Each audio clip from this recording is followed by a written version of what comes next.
இப்போ தாவேக்கா தாவாக்கான்னு போயிட்டு இருக்கு. வேல்முருகன் ஒரு கருத்து சொன்னதுனால இப்போ பிரச்சனை போயிட்டு தெரியலண்ணே. இப்போ வந்து வேல்முருகன் தரப்புல என்ன சொல்கிறேன்னாச்சுங்க, இப்போ தாவேக்கா விஜய் தரப்புல சொல்கிறாங்க வேல்முருகன் மன்னிப்பு கேட்கணும், எங்கள் தலைவர் அப்படி பேச மன்னிப்பு கேட்கணும்னு சொல்லிட்டு அது நிர்வாகிகளை பேசிட்டு இருக்காங்க. அதுக்கு வேல்முருகன் ப்ரெஸ் மீட்டில் என்ன சொல்லிருக்காரு நேற்று, அறவே கேட்டுத்தனமாக பேசாதீங்க, நான் 1.25 மணி நேரம் பேசியிருந்தேன் அந்த வீடியோவை, அதை நீங்கள் வந்து அறகுறையாக பார்த்து வந்து என்ன பேசுகிறேன்னே தெரியாமல் என்ன மன்னிப்பு கேட்கன்னு சொல்கிறதுலாம் வச்சுக்க நான் கேட்க முடியாது. அந்த மாதிரி அவர் ஒரு விவாதம் வச்சிருக்காரு. நீங்கள் எப்படின்னு பார்க்குறீங்க? அது என்னமோ கரெக்டாக தான். ஒரு வீடியோ நம்ம ஃபுல்லாக பார்க்கணும், ஃபுல்லாக பார்த்துட்டு தான் பேசணும். அது என்ன பேசணும்னு தெரியாது, நம்ம காதுக்கு வரல, பார்க்கவும் இல்லை. ஆனால் டிவி நியூஸில் பார்த்தேன், விஜய் வந்து ஒரு பொண்ணுக்கு மட்டும் ஊக்கத்தொகை கொடுத்துட்டு போய் நம்ம சால்வ் போட்டால் பரவாயில்லைங்க, இருக்கிற 500 பேருக்கு கொடுக்குறாரு. அது அந்த பொண்ணு ஆசைப்படும் போது ஒரு கை போடுறாரு, தப்பான இடத்துல போட்டாரா? அதை பாருங்க. இதெல்லாம் வந்து விமர்சனம் கிடையாது. விமர்சனம் பண்ணுங்க. அந்த அண்ணா யூனிவர்சிட்டி நடந்தது, அதை விமர்சனம் பண்ணுங்க, அவனுக்கு தண்டனை வாங்கி கொடுங்க. இது ஒரு கட்சி தலைவன் ஒரு நலத்திட்டங்களை கொடுக்கும்போது அதெல்லாம் சொல்ல முடியாது. ஏன் தமிழ்நாட்டு முதல்வர் கொடுக்குறாரு, அவர் கொடுக்கலையா? கைக்கு மேலே பண்ணல சொல்கிறாருண்ணா, அது ஓகேண்ணா. வேல்முருகன் என்ன சொல்கிறாருன்னு வச்சுக்கேன், நீங்கள் விமர்சனம் பண்ணுங்க, சொல்லுங்கள், பதில் மன்னிப்பு சொல்கிறீங்களே, இந்த அல்லு சொல்லலாம் வச்சு பேச சொல்லாதீங்க. சொல்லி சொல்கிறா விஜய் வர சொல்லுங்க, விஜய் வந்து எனக்கு நேரடியாக நான் கேட்க சொல்லுங்கள், இந்த மாதிரி நீங்கள் பேசுனீங்க, நீங்கள் பேச மன்னிப்பு கேட்கணும்னு சொல்லி சொல்லுங்கள், இல்லை ஒரு ப்ரெஸ் மீட் வைக்க சொல்லுங்கள், நேற்று 1-to-1 பேசுவோம் அப்படி சொல்கிறாரு. அதெல்லாம் கரெக்டாக தாங்க. வேல்முருகன் ஒரு சிறந்த அரசியல்வாதி, ஒரு மூத்த அரசியல்வாதி, அவர்கிட்ட பேச முடியாது. அதுதான் அவர்கிட்ட இல்லை விஜய் கூப்பிட்றாரு, வந்து பேசி பாருன்றாரு. அதெல்லாம் இன்றைக்கி இருக்குது. இன்றைக்கி அரசியல் புதுசாக வந்து விஜய் இன்றைக்கி இவர் பழைய ஆள். வேல்முருகனுக்கு கேட்குற கேள்விக்கு விஜயில் பதில் சொல்ல முடியாது. அது வேல்முருகன் சொல்கிறாரு, நீங்கள் நான் அந்த மாதிரி சாதாரண அரசியல் இல்லை, நான் தமிழ்நாடு விடுதலை படையில வந்து வந்திருக்கேன், நீங்கள் மற்றவங்களை மிரட்டி பார்க்குற மாதிரி மிரட்டி பார்த்து நினைக்காதீங்க, அப்புறம் என்னோட பாதை வந்து நான் முந்திரி காட்டை நோக்கி பயணிக்குவேன். யார் சொல்கிறது? இவர் வேல்முருகன் சொன்னார். நான் தமிழரசு, நான் 17 வயசுலேயே நான் வந்து வெடிகுண்டு அந்த வழக்கெல்லாம் என் மேலே இருக்குது. அதை தான் சொன்னாங்க முதல்ல. ஒரு மூத்த அரசியல்வாதி, அரசியல் அனுபவம் அரசியல்வாதி விஜய் வந்து அவர்கிட்ட பேச முடியாது. ஓகேங்களா? அது விஜய் வந்து அந்த கட்சி தொண்டர்களை நிறுத்தணும். நீங்கள் மற்ற கட்சி மாதிரி என்ன விமர்சனம் பண்ண நினைக்காதீங்க, அப்புறம் எங்களோட நடவடிக்கை வேற மாதிரி இருக்குன்னு ஒரு எச்சரிக்கையும். இவர் கூட தான் இவர் இருக்கும் போது கூட தான் அந்த அது என்னது பாது இந்த வண்டிலாம் செக் பண்ணுவாங்களே, டோல்கேட்டில் போட்டு வேல்முருகன் நிற்கும் போது தான் ஒருத்தனை போட்டு அடிச்சு கையை போலீஸ் உடைக்குது. என்ன பண்ணிட்டாரு? ஒன்றும் பண்ண முடியாது. புரியுதுங்களா? அதான் சில இடத்துல ஒன்றும் பண்ண முடியாது. சில விஜய் வந்து கொஞ்சம் வந்து புது அரசியல்வாதி, கொஞ்சம் அசைக்கி பார்ப்பார், ஆட்டி பார்ப்பார், அதான் சொல்லுவார், பயம்பத்துவார், நான் வந்து எல்லாம் வந்துன்னேன். வாங்க, இவர் கூட தான் கட்சி வேல்முருகன் கட்சி ஆரம்பித்தார். கட்சி என்னாச்சு? ஒரு சீட்டு கோசம் போயிட்டு திமுக போய் தொங்கலையா? இது தொண்டர்கள் மட்டும் என்ன பண்ணிட்டாரு? இது அரசியல் ரீதியில் வந்து அவங்கவுங்க வார்த்தை விடுவாங்க, அப்புறம் மன்னிப்பு கேட்பாங்க. நான் மன்னிப்பு கேட்க மாட்டேன்னுவாங்க. காரணம் அரசியல் நடத்தி ஆகணும், வேறு வழியில் எதாவது சொல்லணும், நான் இருக்கிறேன் அப்படின்றத காட்டணும். அதனால் அவர் என்ன பண்ணுறார், விஜய் அவர்கள் வந்து படிக்கிற பசங்களுக்கு அவரால் முடிஞ்ச அளவுக்கு செய்கிறார். ஆனால் கொடுக்குற விஷயத்துல சில விஷயம் இருக்குது, எதை உபயோகப்படுத்த முடியுமோ அதை கொடுத்தா நல்லாயிருக்கும். ஒரு வைரத்தோடு, வைர கம்மல், வைர மூக்குத்தி இதெல்லாம் கொடுத்தா அவங்க ஒன்றுமே பண்ண முடியாது. அதெல்லாம் மேல் மட்டத்தில் இருக்கிறவங்களுக்கு தயவுசெய்து அதை மாற்றி வேறு ஏதாவது பொருளாக கொடுங்க. படிக்கிற படிப்புக்கு தகுந்த சாதனங்கள்லாம் கொடுத்தா நல்லாயிருக்கும். ஆனால் கொடுக்கும்போது ஃபோட்டோ எடுக்கும்போது கை மேலே போட்டு கை போட்டு கொடுப்பார். அவங்க எல்லாரையும் வந்து தங்கச்சான்னு நினைக்கிறார். எல்லோரும் வந்து அண்ணா அண்ணா தான் சொல்கிறாங்க அவர். அதனால் விஜய் ஒன்று நம்ம எதுவும் குறை சொல்ல. வாழ்வு உரிமை கட்சி வேல்முருகன் அவர் வந்து இதை குற்றமாக எடுத்துக்கக்கூடாது, குற்றமாக சொல்லவும் கூடாது. காரணம் என்னென்னா, ஒரு அரசியல் கட்சி தலைவர் அவர் வந்து இந்த மாதிரி வார்த்தை சொல்லக்கூடாது. இதை பக்குவப்பட்ட அரசியல்வாதிக்கு தெரியும். நீங்கள் வாழ்வு உரிமை கட்சி தலைவர் வேல்முருகன் வந்து அதை கொச்சப்படுத்தி பேசக்கூடாது. தயவு செய்து மாற்றிக்கணும். எனக்கு விமர்சனம் முன்னாச்சு விஜய் வந்து பேசணும், இந்த அல்லு சில்லான்லாம் வச்சு எனக்கு கமாண்டில் பேசக்கூடாது. கரெக்ட். கட்சி விஜய் என்ன சொல்கிறார், அப்புறம் என்ன சொல்லிருக்காரு, விஜய்க்கு தைரியம் இருந்தால் எனக்கு விமர்சனம் பண்ணுறது இருந்தால் 1-to-1 ஒரு மீடியா வைப்போம், 1-to-1 நம்ம பேசுவோம், நான் என் தரப்பில் தப்பு இருந்தால் நீங்கள் பேசுங்க, என் தரப்பு தப்புல நான் பேசுகிறேன், பேசணும் கூப்பிட்றாரு. அதை எப்படி பார்க்குறீங்க? ஆரம்ப காலத்து அரசியல்வாதிங்க பூரா வந்து விமர்சனம் பேசுவாங்க, கொள்ளுவாங்க, மட்டமாக பேசுவாங்க.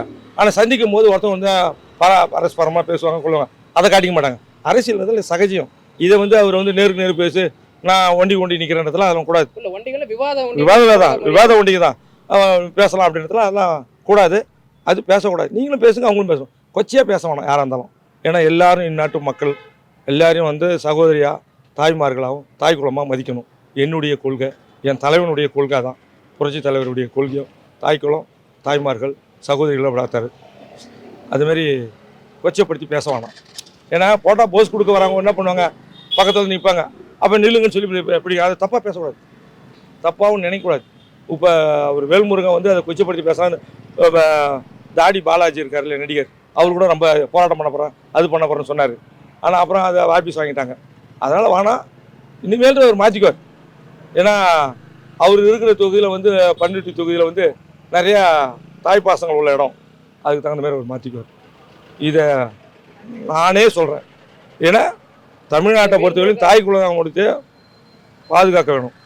இவர் வேல்முருகன் சொல்றாருன்னு வச்சுக்கோங்க, மற்ற அரசியலும் அது மாதிரி பார்க்காதீங்க, கிண்டல் பண்றது கமெண்ட் போட்டு ட்ரோல் பண்றதுல பார்க்காதீங்க. வேல்முருகன் எனக்குன்னு சில வரலாறு இருக்கு. நான் 15 வயசுல விடுதலை படையில் தமிழ்நாடு விடுதலை படையில இருந்து நான் ராமதாஸே எடுத்து பார்த்துட்டு 15 நிமிஷம் நீங்களா எனக்கு ஒரு இதுவே கிடையாது அந்த மாதிரி பேசியிருக்காரு. அவர் சொல்றது கரெக்ட். விமர்சனம் பண்ணா எனக்கு விமர்சனம் பண்ணுங்க.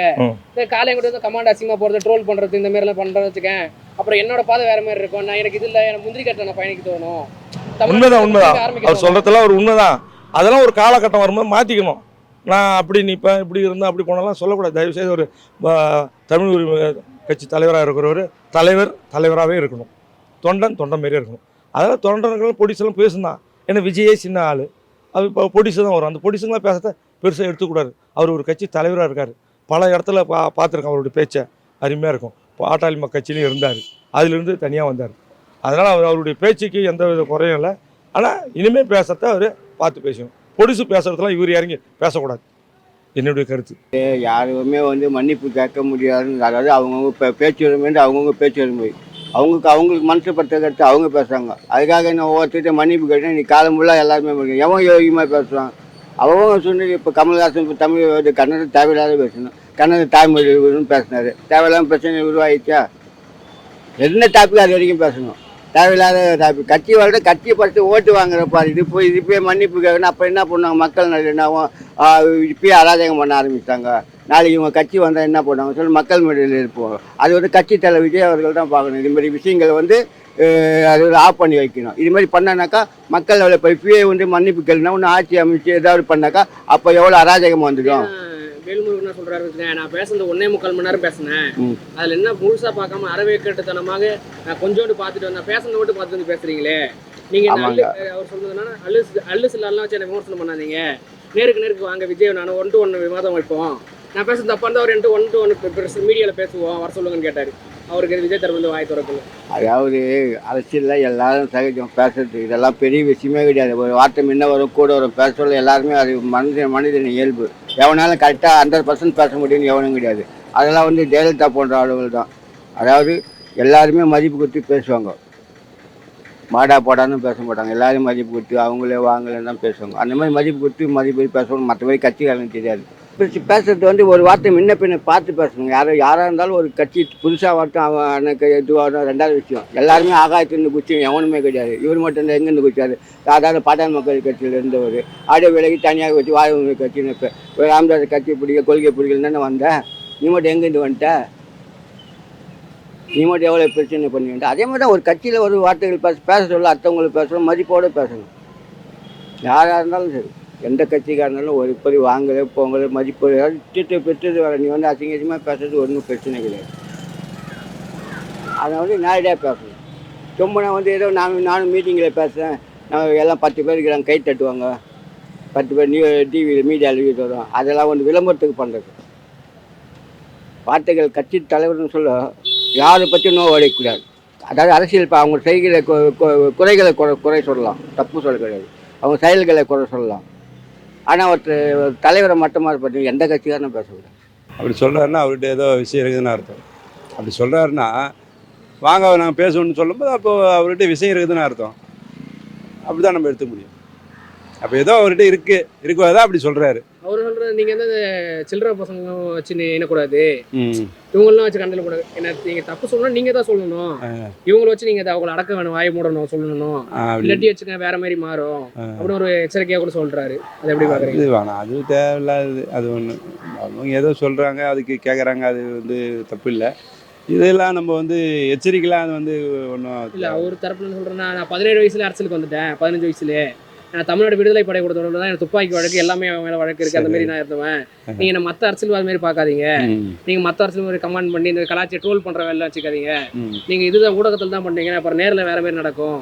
ஏன்னா கடந்த கால வரலாறுலாம் வேறு மாதிரி இருக்குது. இப்போ வேணால் கொஞ்சம் அரசியல் ரீதியாக ஒரு அமைதியாக இருக்கலாம், ஒரு விமர்சனம் சொல்லிருக்காரு, ஒரு அறிவு சொல்லிருக்காரு. வேல்முருகன் ஐயா வந்து நம்ம வந்து நல்ல மதிக்கத்தக்க மனிதன். அதை நம்ம அதில் எந்த மாற்றம் கிடையாது. நல்ல மரியாதை தெரிஞ்சவர், நல்ல உலகம் அறிஞ்சவர், அதில் எந்த மாற்றம் கிடையாது. கொஞ்சம் பொது வழியில் வரும்போது கொஞ்சம் இதுவாக நாகரிகமாக இருந்தால் அது நல்லது, எல்லாருக்கும் நல்லது.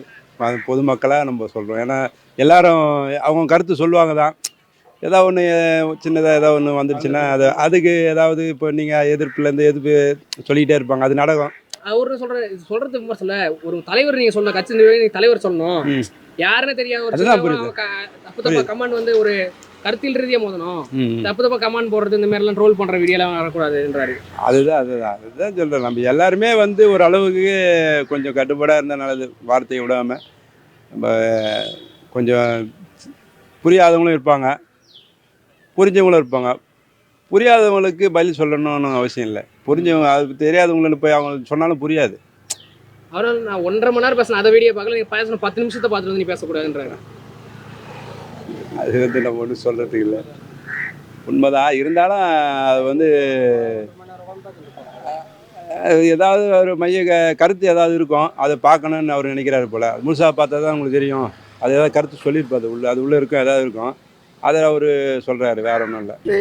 இதை வந்து அரசியலாக்குறது அவ்வளோ நாகரிகமாக தெரியல.